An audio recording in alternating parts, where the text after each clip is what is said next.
Vamos direto ao tema. Pode-se resistir à graça de Deus? É interessante esse tema porque muitas pessoas falam, não é, que a graça de Deus é irresistível. Será?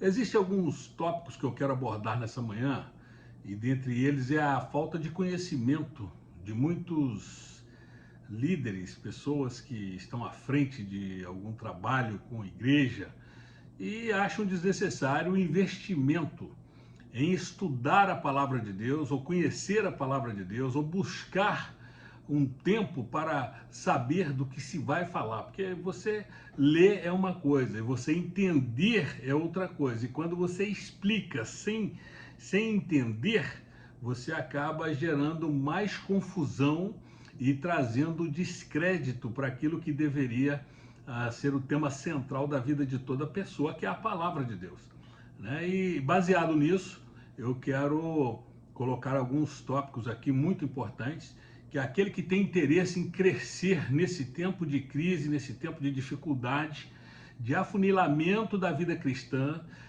essa pessoa ela vai andar pelo caminho certo, pela senda certa. Ela precisa disso, porque o que dá segurança para qualquer cristão é a palavra de Deus, é você se firmar na palavra. Porque os homens, quando a gente vai para a galeria da fé de Hebreus, nós entendemos que aquelas pessoas, elas estavam firmadas num compromisso, e que as lutas que advieram a elas não as fizeram sair do foco, né? Então eu quero ler com você um texto aqui, e à medida que eu for lendo, eu quero estar explicando sobre isso, né? Sobre essa resistência à palavra de Deus, se todos são salvos, e por que Deus ele cega o entendimento de alguns, né, para que as pessoas não vejam. Como é que é isso? Se Deus quer que todos sejam salvos, por que alguns ele endurece o coração?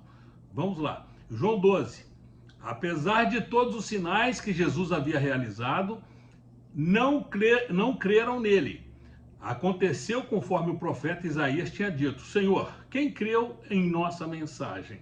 A quem o Senhor revelou o seu braço forte? Mas o povo não podia crer, pois, como Isaías também disse, o Senhor cegou os seus olhos e endureceu o seu coração, para que seus olhos não vejam e o seu coração não entendam, e não se volte para mim, e nem permitam que eu os cure. As palavras de Isaías referiam-se a Jesus, pois viu a sua glória e falou sobre ele. Ainda assim, muitos creram em Jesus, incluindo alguns dos líderes judeus. Eles, porém, não declararam sua fé abertamente por medo de que os fariseus os expulsassem da sinagoga. Amaram a aprovação das pessoas mais que a aprovação de Deus. Então a gente vê dois grupos aqui. Um deles, que Deus havia endurecido o coração para que, ouvindo a palavra, não entendesse, e teve um outro grupo que creu nele, mas eles amaram mais a opinião do mundo, ou o conceito que o mundo teria deles, né, caso eles tornassem pública a sua fé, e consequentemente eles não tornaram público essa sua manifestação de fé. Agora, por que Deus endureceu o coração? Então, aquele que fala muitas vezes, né, e são muitos, não quero entrar no mérito aqui do calvinismo nem arminianismo, né, mas você tira suas próprias conclusões, né? Deus endureceu o coração. Se Deus quer que todos sejam salvos, por que Deus endureceu o coração? Aqui eu vou responder para você da seguinte maneira. Recentemente, eu vou traçar um exemplo aqui de algo que eu vi, uma pesquisa. Eu não quero misturar também política com religião, que não tem nada a ver, mas foram numa parte do Brasil, né, e pegaram a figura de um candidato que representa tudo que não presta. Isso não quer dizer que o outro seja melhor, mas é diferente. E essa figura desse candidato, que grande parte tem ojeriza, antipatia por ele, por ser alvo de muitas coisas erradas, muitos crimes cometidos dentro no exercício da sua profissão de político, né? Então pegaram essa foto desse sujeito, colocaram em praça pública e perguntaram para as pessoas: o que você acha desse sujeito? A maioria, pode-se dizer 90%, isso é meu pai. Esse é o melhor presidente que esse país já teve. Mas ele roubou, ele fez isso. Ele fez... Não, o que é isso? Não. Vou parar por aqui para não ir mais. Essas pessoas, eles decidiram que ainda que você prove por A mais B que o sujeito é desqualificado, eles não interessam, eles já colocaram no coração deles que eles vão gostar daquela pessoa, independente do que ela fez de errado, ainda que os tenha prejudicado. Então, da mesma forma, existem aqueles que já decidiram que não querem saber de Deus. E aqui, quando no capítulo 8, se der a gente dar uma passada por lá, de Romanos, Paulo fala que Israel, eles rejeitaram contundentemente a Deus. Então, quando Deus endurece o coração de alguém, essa pessoa já se endureceu primeiro. Essa pessoa já rejeitou primeiro. Essa pessoa já, de antemão, ela recusou a ouvir o que Deus tem a dizer. Então, o que Deus faz? Deus endurece o coração e cega os seus olhos para que ele não veja e para que ele não entenda, porque ele já decidiu que o caminho que ele quer seguir é aquele. E assim nós encontramos ao longo da vida muitas pessoas que não querem abandonar o pecado. Você pode falar de Deus, você pode falar de Jesus, você pode falar da vida eterna, você pode falar da vida após a morte, você pode falar do inferno para ela não interessa, o que importa para ela é o que ela quer fazer. Eu mesmo já vi muitas pessoas, né, virar na minha cara e falar assim: não, mas eu não quero isso que você está me oferecendo. Pode ser bom, mas fique para você, eu não quero. Então são esses mesmos que já de antemão haviam endurecido o seu coração, que Deus endurece. Isso é para você entender o porquê que Deus endurece o coração dessas pessoas. Né? Porque aparentemente parece que Deus ele quer salvar alguns e não quer salvar outros. Né? Parece que Deus é injusto. Há uma pregação assim que não entende, e realmente há um mistério. Há um mistério nisso daí, e Deus sabe muito bem o que ele faz. Então, seguindo aqui, Jesus no verso 44 do texto que nós estamos lendo de João 12, se vocês creem em mim, não apenas creem em mim, mas também naquele que me enviou. Então, quer dizer, Jesus, ele não veio por si, né? Como diz o texto, ele não veio de modo próprio, ou moto próprio, né? Ele não veio por si mesmo, deliberadamente, não. Ele veio enviado do seu Pai para cumprir um propósito.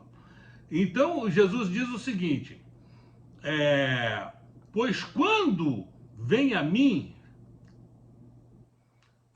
eles veem aquele que me enviou. O verso 46, eu vim como luz para brilhar nesse mundo, a fim de que todo aquele que crê em mim não permaneça na escuridão. Aí ele diz um negócio muito interessante, que ele veio para os seus, né, ele veio para que as pessoas pudessem ver a luz, enxergar a luz espiritual, não enxergar a luz que iria mostrar o caminho do sucesso nesse mundo, mas iria mostrar uma vida de relacionamento com Deus transcendente a esta situação atual. Você experimentaria aqui o que Deus tem, e isso passaria para a eternidade com Deus no futuro. Não julgarei aqueles que me ouvem. Então aqui ele está dizendo, como é que você vai julgar alguém que está do seu lado?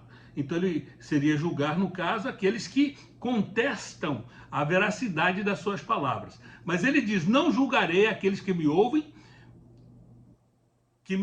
mas não me obedecem. Ou seja, eles me ouvem, mas não me obedecem, pois vim salvar o mundo e não para julgá-lo.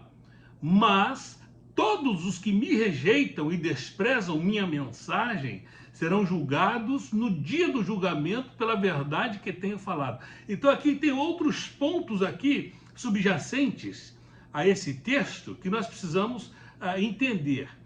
Quando ele diz que não vai julgar aqueles que ouvem, mas não creem, ele está dizendo que neste exato momento que ele está mencionando isso, né, ou que você está ouvindo até mesmo agora, ele não vai julgar você. Ele não vai julgar. Se você não recebe a palavra de salvação, a palavra da vida, Jesus não vai te julgar. Até porque o momento do julgamento ainda não chegou. Mas ele diz aqui no verso 48, mas todos os que me rejeitam e desprezam a minha mensagem serão julgados no dia do julgamento. Então, quer dizer, há um tempo futuro de que onde essas pessoas serão julgadas. Aqueles que não creram serão julgados. E outra coisa, eles não serão julgados propriamente por Jesus, mas eles serão julgados pela atitude, pela resistência que eles tiveram à palavra que eles ouviram. É a pessoa que se julga. É interessante isso, e você já tinha parado para pensar nisso? Então, estudar a palavra, ela traz um esclarecimento que a pessoa precisa, e mostra também o seguinte: quando você ouve a palavra sem entendimento, ou você não ouve a palavra, ou você cultua, há muito tipo de culto que tem tantas coisas em que só falta o principal. Você tem cânticos, você tem declaração, dança, você tem uma série de coisas, você tem avisos, você tem louvores, você só não tem palavra. E quando tem palavra, é lido um texto que não é explicado e ninguém entende nada, muito menos aquele que lê o texto. E o que é que segura a onda? O que é que Deus deixou para servir como rocha e para nos dar um norte, para ser uma fortaleza para nós no momento da aflição? Foi a palavra. Foi a palavra. Então, se você vai num ambiente assim, assado, ou etc., e isso é um desestímulo para muitos, né, que sabem que o alimento, a palavra é alimento. Então ele fica ali com uma pseudo-palavra, ou seja, uma fake, né, um culto fake a Deus, porque aquilo não o alimenta de fato. Bom, a misericórdia de Deus para com Israel. Então eu pergunto, Deus rejeitou o seu povo? Quando aqui ele está dizendo que Deus não rejeita o seu povo, aqui eu já estou falando aqui sobre Paulo, né? Paulo, veja bem. Então, pergunto, Deus rejeitou o seu povo? Isso aqui é Romanos 8, tá? Então, Deus rejeitou o seu povo, a nação de Israel? Claro que não. Eu mesmo sou israelita, descendente de Abraão e membro da tribo de Benjamim. Ele está aqui falando que ao fato de Deus ter endurecido o coração do povo de Israel, é pelo fato do povo de Israel ter matado os profetas, terem perseguido os profetas do Antigo Testamento, terem rejeitado a palavra de Deus. Deus endureceu o coração deles, mas Deus não havia rejeitado o seu povo. Deus endureceu, mas não rejeitou. Tem mistério nesse negócio aqui que você precisa entender. O profeta Elias se queixou sobre o povo de Deus, sobre o povo de Israel, dizendo: Senhor, eles mataram teus profetas, derrubaram teus altares. Eu sou o único que restou, agora também eles procuram me tirar a vida. E qual foi a resposta de Deus? Ainda tem outros 7.000 que jamais se prostraram diante de Baal. Então, no conceito que Elias tinha de que era o único que havia restado, né, que os outros haviam sido exterminados, quem se lembra dessa história falando sobre a rainha Jezabel, né? Aquela mulher de Tiro e Sidom, casada com Acabe, um rei pusilânime, fraco, um rei frouxo, que uma mulher pagã estava mandando em Israel. Então, essa situação se dá aqui. Elias, então, é levantado por Deus para questionar os profetas de Baal, e ele extermina todos, né? Ele mata todos e depois foge daquela mulher que havia instituído aquele culto pagão diante da nação que deveria ser santa. Então aqui, o verso 7 de Romanos 8. Portanto, a situação é esta: a maioria do povo de Israel não encontrou o que tanto buscava. O que eles buscavam? O que muitos buscam hoje na igreja. O que você busca na igreja? Você busca casa própria, você busca carro, você busca não passar fome, você busca ter casa, você busca marido, você busca isso, você busca aquilo, você só não busca comunhão com Deus. Você só não busca se arrepender dos pecados. Você só não busca olhar para dentro e falar, sou um miserável. É isso. Então o povo de Israel também estava buscando outras coisas que não um relacionamento de intimidade e obediência para com o seu Deus. A maioria do povo de Israel não encontrou o que tanto buscava, mas uns poucos, aqueles que Deus havia escolhido, o encontraram, enquanto o coração dos demais foi endurecido. Então aqui é Romanos 8, tá? Como diz as Escrituras, verso 8 também. Deus os fez cair em sono profundo, até hoje fechou-lhe os olhos para que não vejam e tapou-lhes os ouvidos para que não ouçam.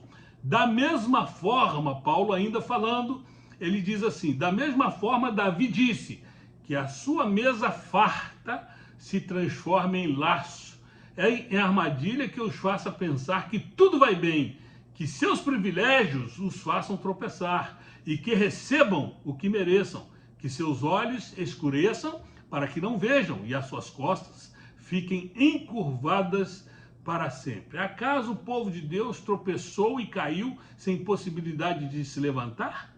Aí o mesmo Paulo responde, claro que não. Eles foram desobedientes, por isso Deus tornou a salvação acessível aos gentios para que o seu próprio povo sentisse ciúme.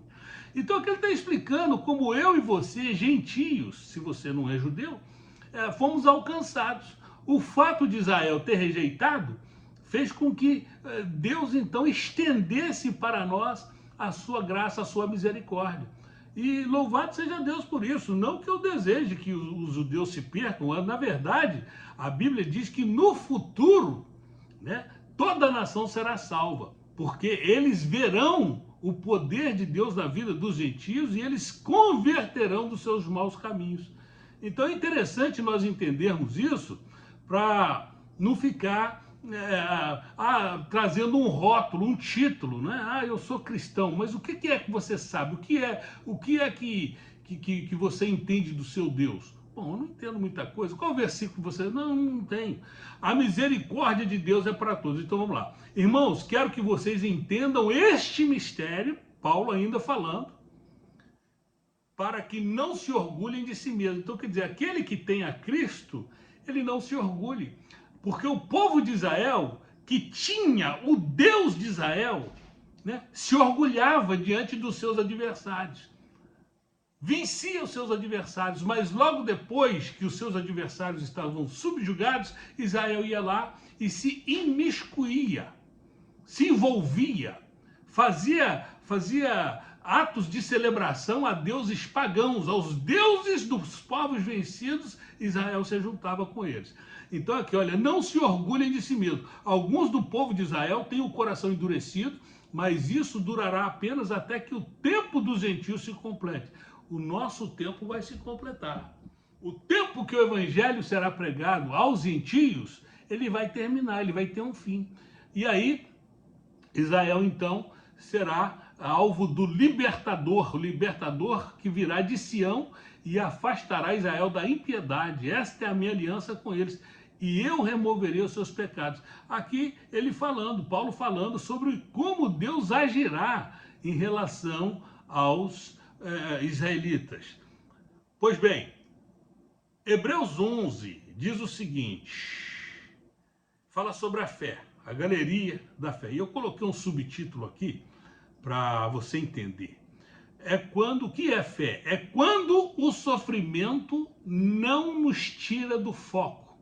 Se você é um cristão, que você não passa luta, que você não passa prova, que não há uma guerra interior dentro de você, que você não é tentado, que está tudo bem, olha, deixa eu te falar uma coisa, é questionável a sua fé, porque todo cristão ele tem uma luta, uma batalha diária dentro de si acerca das coisas espirituais, tá certo? Então, se você não tem essa luta, se você se padroniza pelo mundo, questione o seu cristianismo, porque você vai encontrar aí que alguma coisa está errada.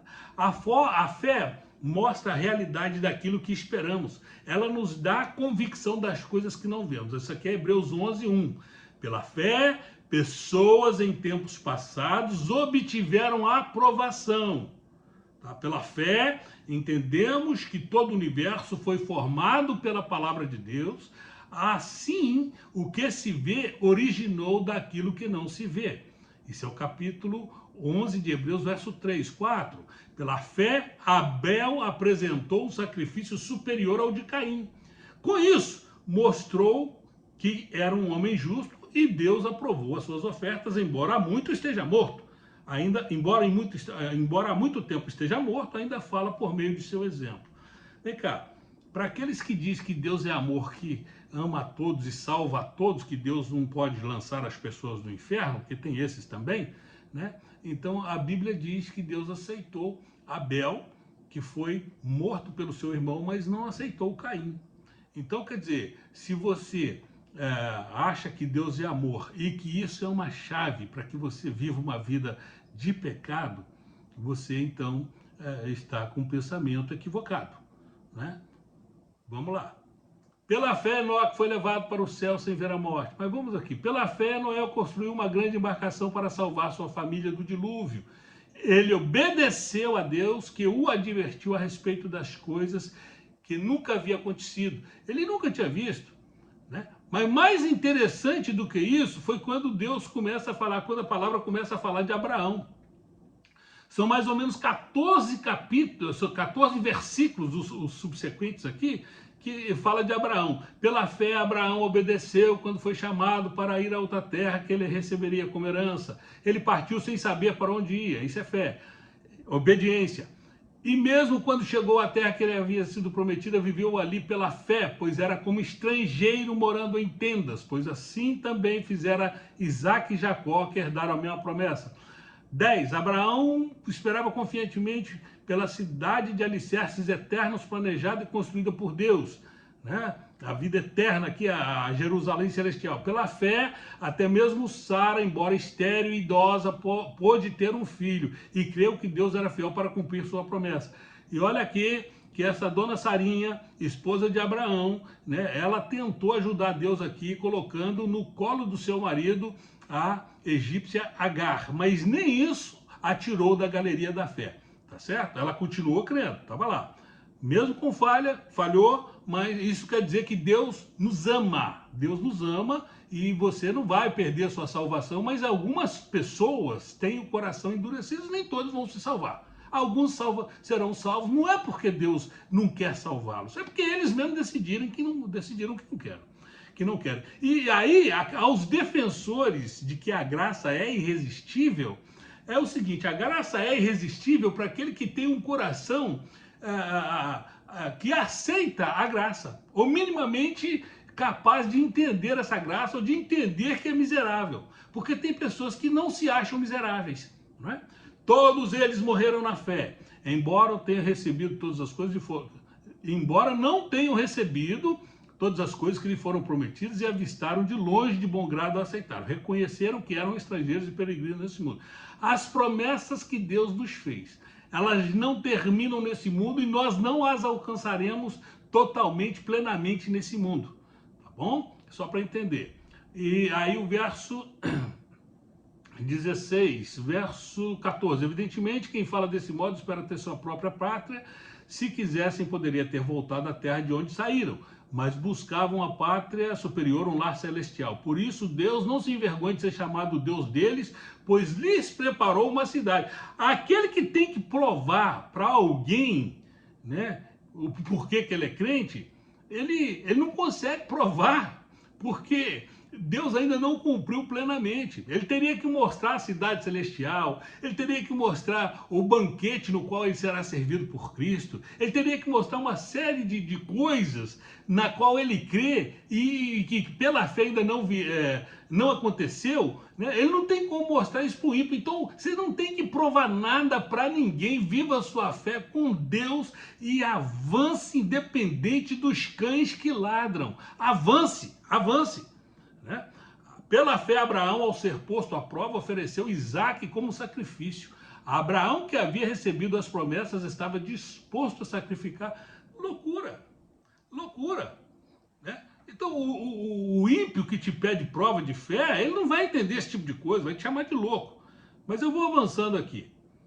O verso 23. Pela fé, os pais de Moisés o esconderam por 3 meses, tão logo ele nasceu.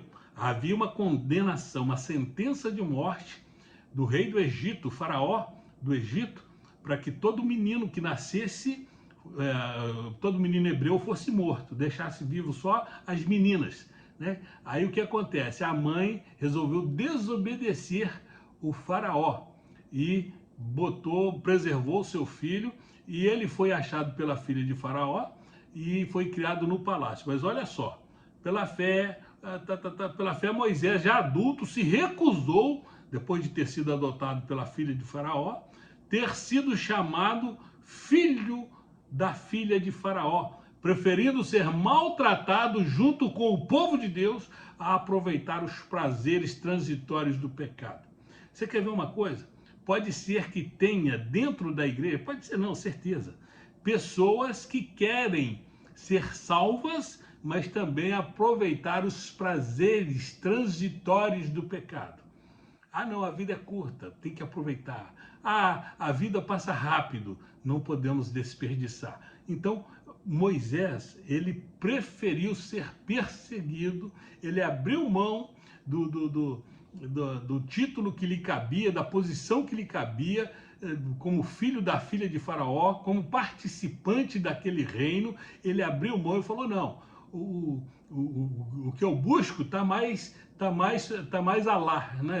Como diz o hispano, está mais allá, né? Está mais para frente, né? O que eu busco não pode ser visto ainda, mas eu sei que eu vou chegar lá. Considerou melhor sofrer por causa de Cristo do que possuir os tesouros do Egito, pois tinha em vista uma grande recompensa. Pela fé saiu do Egito sem medo da ira do rei e prosseguiu sem vacilar, como quem vê aquele que é invisível. Pela fé ordenou que o povo de Israel celebrasse a Páscoa, capítulo 12 de Êxodo, e aspergisse com o sangue os batentes das portas para que o anjo da morte não matasse seus filhos mais velhos. Pela fé, o povo de Israel atravessou o Mar Vermelho, a pé, né? Como se estivesse em terra seca. Quando os egípcios tentaram seguir, morreram afogados.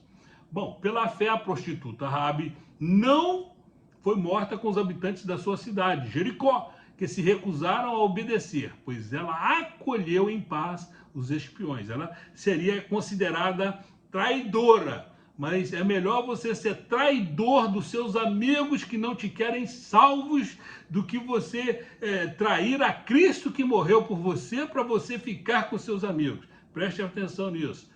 Quanto mais preciso dizer, levaria muito tempo para falar sobre a fé que Gideão, Baraque, Sansão, Jefité, Davi, Samuel e os profetas tiveram. Meu irmão, esses caras conquistaram reinos, governaram com justiça e receberam promessas e fecharam boca de leões. Apagaram chamas de fogo, escaparam de morrer pela espada. Sua fraqueza foi transformada em força, tornaram-se poderosos na batalha e fizeram fugir exércitos inteiros. Então, querido, eu quero dizer e vou concluir por aqui, né, que nós precisamos entender que Deus endurece corações, sim, e que as pessoas, eles nem chegam a resistir à graça de Deus porque eles a recusaram. Eles falam, não interessa, não quero, né? Então, a salvação não é para todos, é para aquele que Deus escolheu. É mistério, né? Quem Deus escolheu, eu aceito isso. Eu recebo isso, eu preciso disso, diariamente tenho lutas, todos nós temos que ter essas lutas, esses questionamentos, porque isso não é dúvida não. Isso é simplesmente aflições que abatem sobre nós, como se um fogo repentino viesse nos queimar. Mas nós sabemos que Satanás, ele tenta aquele que serve a Deus, e Deus permite isso também, em muitos casos, para nos provar, para nos aprimorar, e o exemplo que ele dá disso é quando o ouro, então, é provado pelo fogo. Então, fica aí essa palavra, que Deus abençoe. Procura uma igreja que pregue a palavra, que ensine a palavra e cresça a fim de que você possa produzir frutos.